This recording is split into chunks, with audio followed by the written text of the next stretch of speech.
Rockets keeping MAC championship hopes alive with the win over Central Michigan on Tuesday night in the Glass Bowl. We welcome in Mike Robinson from the Toledo Rocket Radio Network. Mike Rob, thank you for joining us. Hey, thanks for having me, Mark. Obviously, the first half, the key to the game last night as the Rockets, after spotting Central a three-point lead, 37 straight points as all elements of the game were clicking for Toledo during that spurt. Yeah, absolutely. The offense looked extremely well. The ground game kind of got going, and you really see Savon Clark really starting to get his wheels turning. And again, Tucker Gleason, he is the one that gets this offense going. And it's not always with his arms, it's with his legs, and him being a leading rusher on his football team, being able to get those critical yards. He showed his dominance and that his running ability really matters for this Rocket offense and for them to get going early and often. Sometimes Tucker was running for his life, as Central was getting a good job of getting some penetration on the Rockets, but Gleason was able to slip out those two big touchdown runs, a couple other big runs, and that opened up some things passing-wise for them.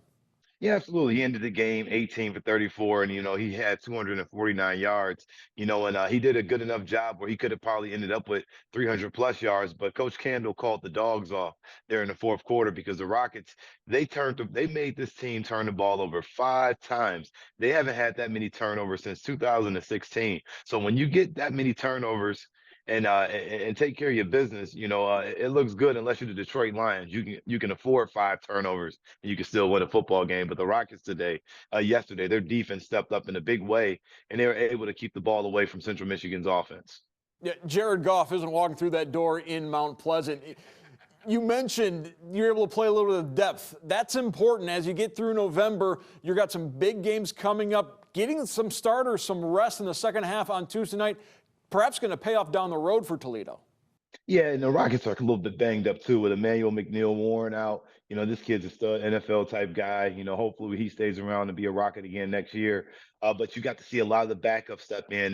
And again, it was nice to see Jaden Dotton, who was a former high school football player on the defensive side of the ball, but he ended up going to Penn State to play wide receiver and transferring in.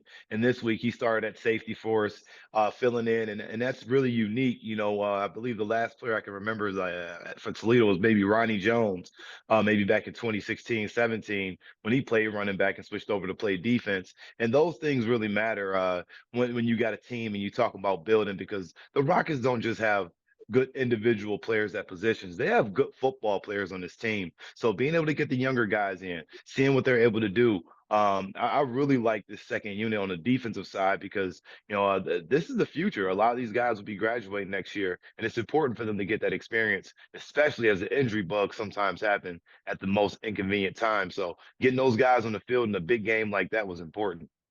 In addition to the takeaways and capitalizing on the takeaways, another way Toledo was able to really dominate that game was Central played very undisciplined. A lot of penalties on Central that kept and sustained drives for the Rockets.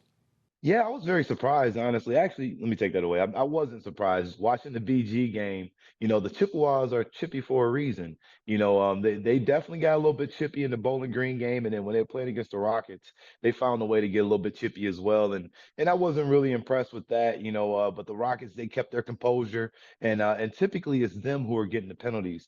You can see the maturity of this team, you can see the growth, and even on Coach Kendall's birthday, they still was able to keep this man happy because they were able to, not be the guy that get into the match with these guys, pushing back or letting it happen. You can just see the growth, guys stepping back and standing away. And I got to give a big credit to Braden Alls, on the sideline. Once those starters went out, he was the number one guy, being the biggest cheerleader on the sideline, making sure everybody stayed locked in and engaged when the backups were in. And that also helps out with that camaraderie and keeping the Rockets disciplined, because they understand, it's not just about you, it's about this team and what the opportunity they have in front of them, especially with the MAC championship still as a possibility.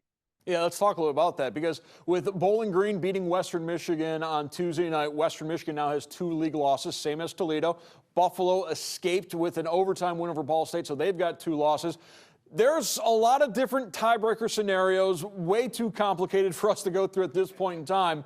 But the most important thing Toledo needs to do is win. They did last night. If they continue to win, there is very well a clear path for them to get to Detroit and a MAC championship berth. Well, you're 100% right, and that's way above my pay grade to be able to break that down. So good luck to those guys over there at the MAC, trying to figure out how this tiebreaker is going to work. But you said it, Mark. The Rockets are able to just come out here and continuously win football games. And next week isn't going to be any easier. Welcoming the Bobcats from OU. That's a very tough team, physical brand of football that they play, and the Rockets are going to have their hands full with them as they did in the MAC championship as well. So this is the team that they're going to have to understand that. I'm not sorry, not in the MAC championship, but last season. But they have to realize, this is a game that they have to bring all the tools to, because this is the team that's going to run the ball misdirection. They're able to throw the ball, but more importantly, their offensive line is solid year in and year out. And that's where the Rockets are a little bit banged up on the defensive side. They're going to have to stay very disciplined and be able to battle back if they want to continue to get on the MAC championship road.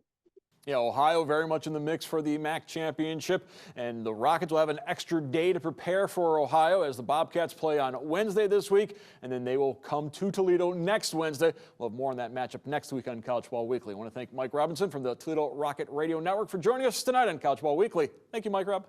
Hey, thanks for having me, Mark.